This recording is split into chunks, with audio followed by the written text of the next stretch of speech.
Christina Machamer, a 25-year-old culinary student from St. Louis, Missouri, will compete on the 4th season of Hell's Kitchen along with 14 other contestants, with the winner of the season becoming the executive chef at the London West Hollywood Hotel. Today, we'll be going through Christina's journey, from every important moment and confessional, to really dig deep on her journey through Hell's Kitchen, and how she went from a culinary student to Hell's Kitchen winner.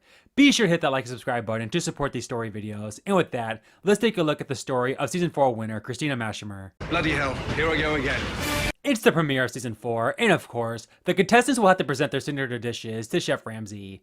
It's going to be interesting throughout this video to compare Christina's edit to the first 3 winners, as of course, with there only being 12 contestants compared to the 15 this season, she might not get as much content, at least early on, compared to Michael, Heather, and Rock, and this showed right away, where she didn't even get a segment for her dish, as she was in a compilation of a bunch of other bad dishes. Her first confessional of the season would actually be a negative one, as she, and frankly the entire red team, was stressing from how much there is to memorize on the menu. Oh my gosh, we have this huge binder of recipes, and it's a little stressful that we have to learn it in so little time.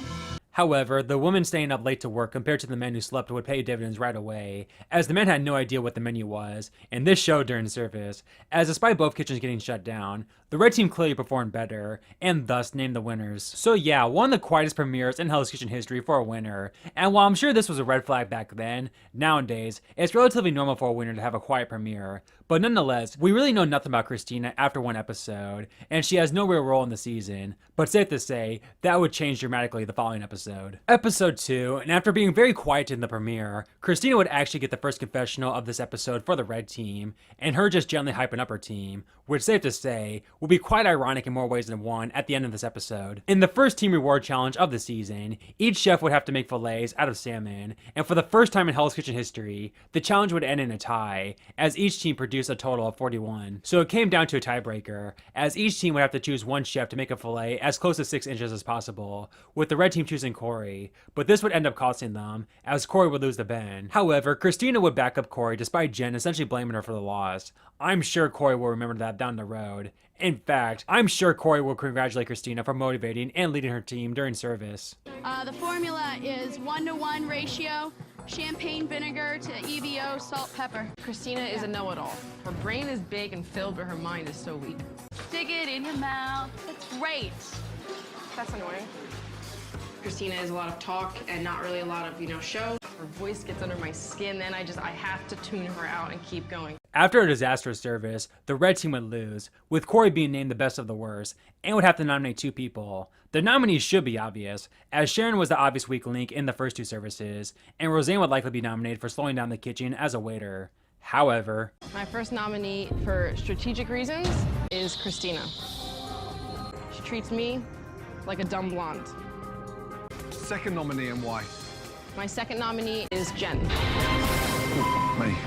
so yeah, after an almost invisible premiere, Christina would not only have a massive episode 2, but is now suddenly one of the main figureheads of the season, as Corey, who Christina literally defended during the punishment, would try to get rid of her due to seeing just how much of a threat Christina already was.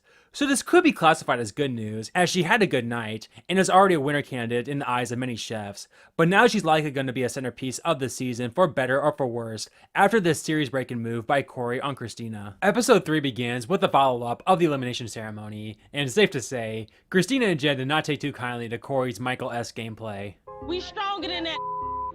No, don't you cry, Christina. I just want a beer. I was standing there in front Christina, of Chef hold it Ramsay together. saying, please. Hold it together, Christina. She ain't getting rid of me. You threw me under the bus. So what? What you said was vindictive and hateful. However, in an interesting twist, and a sign of things to come between the two this season, Christina would then partner with Corey and the other attractive girls on the red team, and use their bodies to mess with the men, hoping that would carry over into future challenges and dinner services. Onto that said dinner service, and while literally both kitchens sucked to the point where this was likely the worst service of the entire season, Christina, and ironically Petroza, would be the 2 standouts, with Christina once again showing good leadership and good cooking skills, and Ramsay would give her the choice to nominate one person for elimination. This led to quite the interesting dilemma, as the young Christina could try to get payback at Corey and nominate her, or she could do the right thing and nominate the worst chef in the kitchen that night in Vanessa. What will she do? Tonight, Chef, I have nominated Vanessa. She was on the meat station, and the meat station went down in flames, literally. Vanessa would end up staying over Jason, and thus ending quite an interesting episode for Christina, as she spent the first half of the episode hating on Corey, only to align with her to mess with the men, and in the end, had her first stand-up performance, and did the right thing with her nomination. Again, these past 2 episodes could be all circumstantial given everything that's happened to Christina thus far, so it'll be interesting to see how Christina's game and edit goes going forward. Episode 4 would indeed be somewhat of a cooldown episode for Christina, which usually isn't that bad. However, her scenes this episode did show her to be pretty petty, albeit it was against some unlikable figures. Ben! I'm really sick of seeing spit cups on there. I'm mad at you, Ben. Well, what did I do? Your spit cup is up there in the kitchen on the counter in the place where all of us eat. Please don't cry. Well, I don't leave tampons on the sink. Please, so don't leave your okay. nasty-ass tobacco spit in the kitchen. I think all of us want to toss Corey off the Ferris wheel, but just to see the outside world, such a blessing to give us time to refocus. Oh, it's great. Regardless, during service, she would once again be shown to rally her team, and most importantly, wasn't shown to make any mistakes, as has been the case so far this season. And say what you will about the pettiness, but that's the most important thing at the end of the day. The red team would win service, and thus, that's really all we would get from Christina this episode. Episode 5 would be a very interesting episode for Christina, as she would once again be the star of the episode, except this time, it was not for any good reason. She didn't even get any content till service, where she had her first bad service, and became one of the few chefs in Hell's Kitchen history to struggle on the dessert station, as she burnt many souffles. There are 4 burned souffles. Burned. You guys, I'm about to lose this dessert order if I don't get a set of hands, please. I've got 1 minute before this souffle dies. All right, Christina, tell me what to do. Tell me what to do. Tell me what to do. Can you make a souffle batter? All right, sugar, you got sugar? Despite this, Roseanne had also had a bad night, and had been gently weaker overall than Christina. However, Roseanne, and unbelievably Jen, realized that Christina was an easy target due to what Corey had done to her, and rallied the team against her. Yes, Jen was now doing the same thing that she berated Corey for, in trying to get rid of a big threat. And at the nomination ceremony, Christina, who is it and why? The team decided to nominate me, Chef. Say that again? The team decided to nominate me, Chef. So yeah, not a very good night for Christina despite Ramsay sparing her and even being disgusted at her nomination, as not only did she have her first bad night on such an easy station nonetheless, but her threatening nature was indeed being seen, and now she's a complete outcast on her team despite doing so much for them. In most instances, this would derail such a young chef, so it'll be interesting to see how Christina responds going forward. Episode 6, a massive episode for Christina to respond back from not only a bad service, but to respond as best she can from literally her entire team turning on her. And best of all, she would get a chance right away to prove herself during dinner service, as she was put on the appetizers. However, 2 risottos, my hand, Chef. Where are the mushrooms? Yes, Chef. No, where are the mushrooms? Put the pan on the stove, please. Thank you. More mushrooms. Yes, Chef. Come on, Christina. Yes, Chef. I'm ready to go up to the window. Where's the parmesan? Come on, more parmesan in there, more chive in there. Chef. I've screwed up and screwed up and screwed up. It's her birthday, so let's go. Come on, she'll be Chef. on now. It's right here, Chef. Come on, then, let's go. Give it Yes, to her. Chef. Let's go. so yeah, not exactly the dominant service you would want from Christina, but obviously not a bad one either. Both teams would complete service, but Ramsay would ask for 1 nominee from each team. After failing to get Christina out twice, the red team finally agreed to play it by the numbers, and debated between Shayna and Roseanne, ultimately choosing Shayna. However, Christina would get some good revenge on Roseanne at the ceremony when... Let me ask you a question. Who would you nominate? Personally. I would nominate Roseanne, Chef. That makes sense. Matt, Shayna, Roseanne, step forward. In the end though, Shayna would be the one to go home, but even more importantly, the red team would be shaken up, as Ramsay would put the donkey mats on their team. Episode 7 would begin with the all-important blind taste test, and as we know, it's a must for a Gordon Ramsay head chef to have a good palate, and Christina would prove her worth by getting 2 out of 3, with the red team in the end winning in pretty dominant fashion by a 9-5 score. To make things even better, during service, Christina would help Matt have his best service of the season, as he would make quite the first impression on the red team, with them dominating the service over the blue. So yeah, not much of note for Christina this episode, but it does make sense, as basically this entire episode revolved around the Ben and Matt rivalry, and it's good to see Christina bounce back after a couple of bad episodes. Episode 8 begins with Ramsay choosing Jen to go to the blue team, much to the relief of Christina, as the two had quite the bumpy ride thus far, and it's safe to say, Christina had not forgiven Jen for turning on her, and this seemed to be a common thought amongst the red team. Now I'm happy. I kind of feel like we were bullied. I feel like the bully's gone. Yeah, the bully is gone, you're right. Now we don't have the big bully on our team telling us what to do. The key is to work together, and that's how the red team's going to win. So Christina has a very interesting relationship with the three others on her team, as Matt likely respects her the most due to helping him with his confidence. She had of course almost single-handedly got Roseanne eliminated, and she and Corey had their beef, although it seemed to be softening a bit, and this would show during dinner service, as the two would work with each other great on apps to get the red team off and running. Christina, how long are the scallops? Scallops going down right now. Come on, please. Very nice, that risotto. Yes. Thank you. Go, please. Again, it's very interesting, as who would have thought after episode 2 that Christina's best friends in the competition would be Corey and Matt, while her biggest enemy would be Jen. Unfortunately for Christina, while she had a great start to service, it wasn't all sunshine and rainbows afterwards. Here's the salmon. Oh, no. Salmon nice that side. Turn it around, you got a big, dried, overcooked piece of Sorry. Christina, can you do two things at once? I've got 2 entrees and some scallops. If you can't control two things at once, you should No, be here. I told her I couldn't. Yeah, shut up, will you, yeah? The red team would lose service, with Corey being named the best of the worst for the second time this season. So Corey and Christina, once arch enemies, had now shown to be great working together. But will Corey once again play it dirty at nominations? My first nominee is Matt for his performance tonight. Second nominee is Roseanne.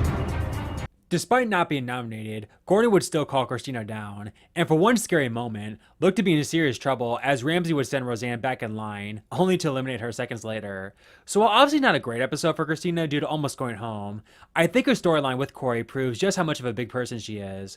As while most chefs would understandably never forgive Corey, Christina was able to put her differences aside and work with her, with Corey ultimately returning the favor, and now these two are ironically the last 2 ladies in the Red Kitchen. Episode 9 would begin with Christina and the Red Team putting their communication skills to the test with the relay challenge, and from the audience's point of view, the 3 did not do well with Christina not getting much from Matt or Corey, but the 3 would still be able to make great dishes to once again win the reward challenge. Then during dinner service, we would see the second part of Christina and Corey's incredible arc to working with each other, as after Matt struggled like usual on the apps, the 2 of them would take over the apps, which would get the apps flying out, and in the end, the 2 of them would essentially dominate the entire kitchen as a duo, leading the Red Team to victory. Coming up in lobster in 30 seconds, Christina. Bird, I'm working on it. Me and Christina now have a really good communication going on. At that point, we just kind of put Matt out of the system because he was not doing anything for us. Me and Christina kind of just kept verbalizing back and forth. Corey and I surprisingly work well as a team, you know. Who knew?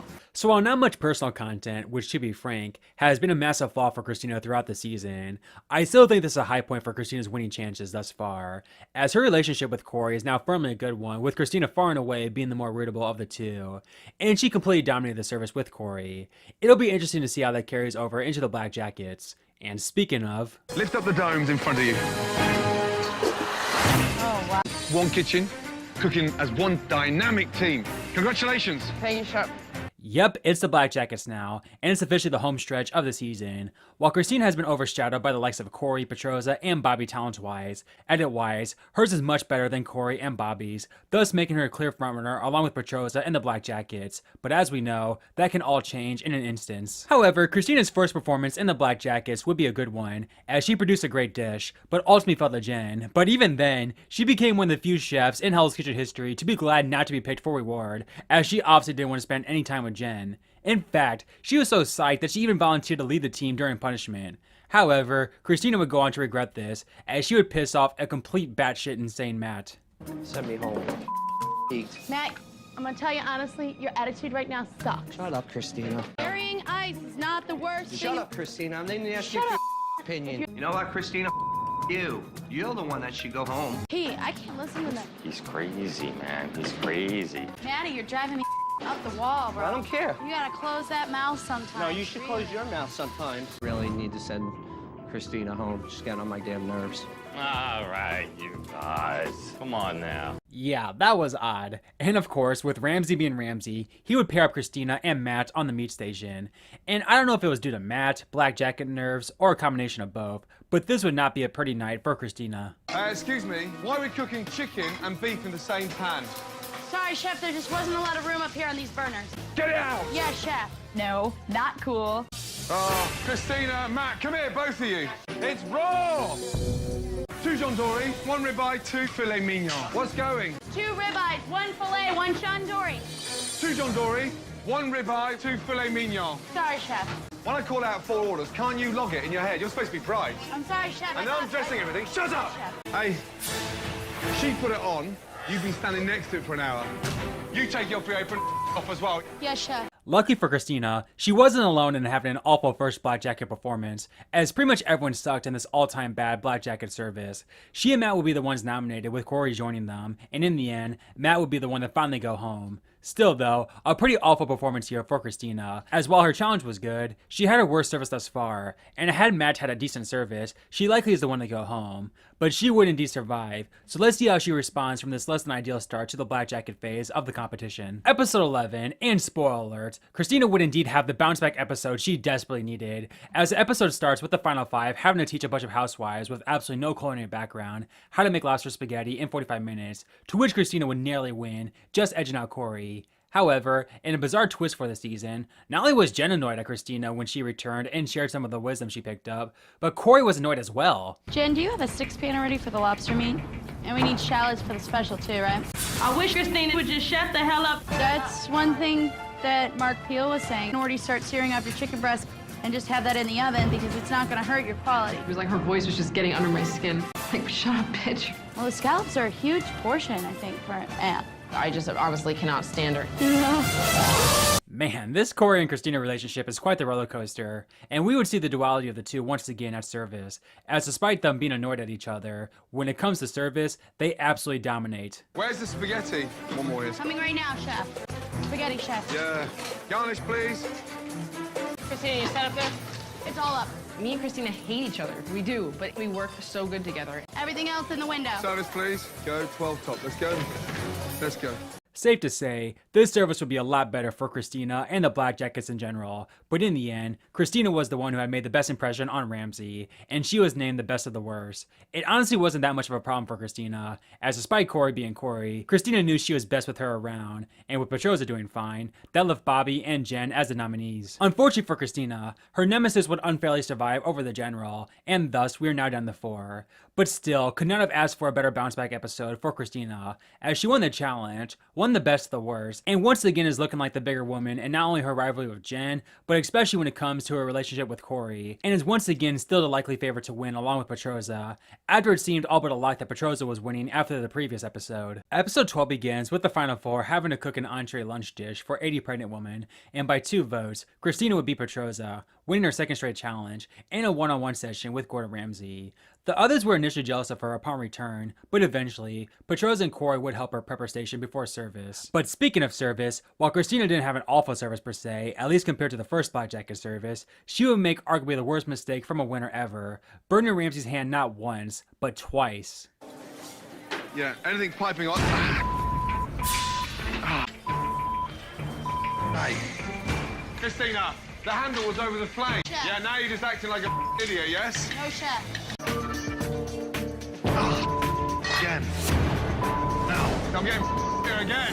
Christina, I've had enough. Yeah, something like that could single-handedly, no pun intended, ruin Christina's chance of winning, as it's one thing to make mistakes, but to make dangerous mistakes, especially to your employer, not once but freaking twice, is a massive no-no. But again, other than that, her night was fine, as the final 4 would complete a rocky service. Due to the rockiness, Ramsay declared no best of the worst, and had the 4 come up with 2 nominees on their own. They agreed to write down 2 names anonymously, and the 2 with the highest amount of votes would go up, but with Jen being Jen, she voted for Christina twice. This was the last straw for the other 3, and while Christina likely should have gone up with Jen, Corey would instead nominate herself over her to give Ramsay no choice but to eliminate Jen. Despite this being extremely risky from Corey, as she wasn't exactly great that night, Jen would finally go home, with Christina making it to the final 3. While I don't think Christina was ever leaving, the fact that she made such a bad mistake 2 times is a massive no-no, and with Corey in some ways having quite the journey edit thus far, and Petroza of course being dominant all season, one could argue she's the least likely to win now heading into the final 3. But speaking of the final 3, it's episode 13 now, and it immediately started off emotionally, as Ramsay would congratulate the final 3 with their loved ones and one of his own meals. However, with Ramsay being Ramsay, he also turned this emotional moment into a challenge, as it was revealed that the contestants would have to recreate the dish that they ate with their loved loved ones. Christina had the massive advantage, as she would be the only one to realize that this might be a possibility and study the dish beforehand, which would pay off big time, as she would win her third straight individual challenge, and her reward was easily the most important thus far, as she would get one-on-one assertive training from Ramsay, as of course the final three would all be taking turns at the passive service. And again, Christina arguably has to be nothing short of perfect tonight, or else she'll go home. The pressure seemed to get to her when service started, as she would struggle during Petroza's time on the pass. But again, at the end of the day, what matters now is how she runs the pass, as her time up there could be the difference between winning her own restaurant and not even making it to the final two. Let's see how she does. Salmon, I need you. Where is it? I need another 30 seconds. Too long. Move your ass. Bye-bye. Service, please. Not bad, yes? All right, guys, 2 minutes, yes, on entrees? 3 minutes, Christina, 3 minutes. 3 minutes still. Mashed potatoes? Will Christina be able to spot the mistake?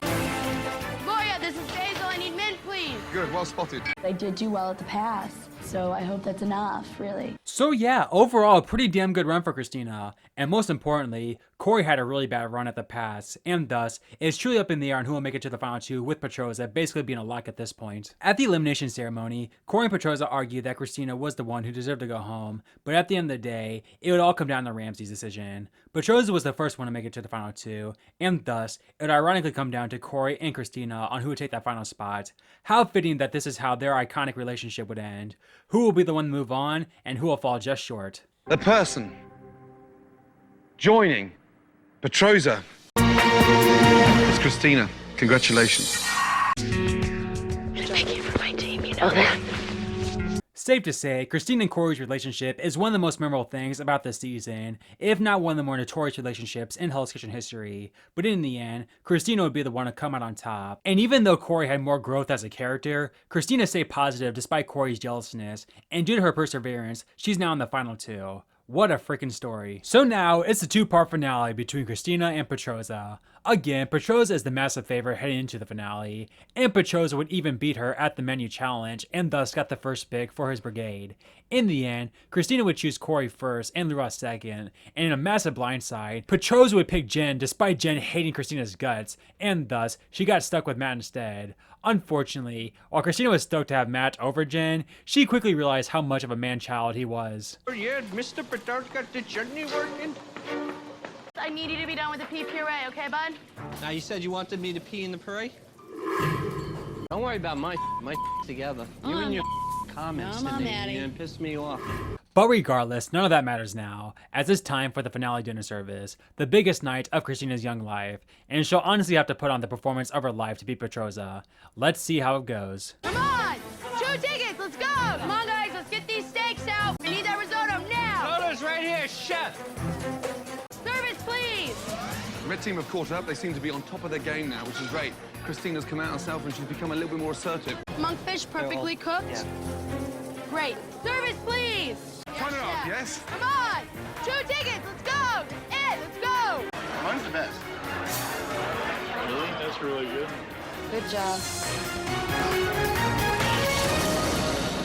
So overall, not too bad, as while Matt did end up being a massive problem for Christina, she handled him well, and was pretty assertive, and it's safe to say, she had a better finale performance compared to Petroza. However, she wasn't that happy about it, and again, to be frank, Petroza had simply been far better than her throughout the competition. The two waited for what must have been an eternity before Ramsay called them down to make his decision. So it comes down to this: Christina, who had been up and down throughout the competition, and had to deal with so many enemies and jealousy, was now one doorknob turn away from having her life change forever. 3.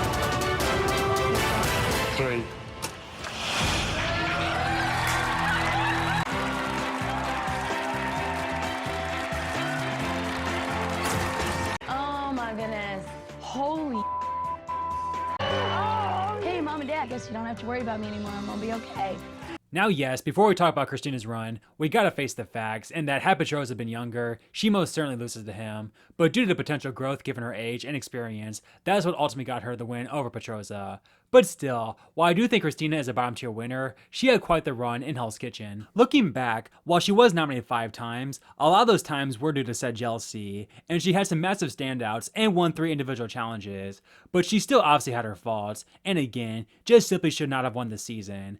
And due to that, I feel that makes her overall story in Hell's Kitchen quite strange, as while the audience naturally rooted for her given everything she had to go through, it seemed like between her and Corey got more of the content as she went from a huge villain early on to being extremely rootable by the end. Not only that, but Christina got virtually no personal content, which I find insane given the fact that she's literally a culinary student who won Hell's Kitchen. The editor should have gone to town on that, especially since that's literally what got her the win over Petroza in the end. Again, while Christina is in no way forgettable or disliked, between her not having much of a story and even being the lesser of the two when it came to her relationship with Corey, I feel like it's just simply not a great story for a winner, especially a controversial one at that, when the editors had such an easy opportunity to make her win much more satisfying. But there you have it, guys, this story of Christina Machamer. Let me know what you think of Christina and where you have her in your winner rankings in the comments below.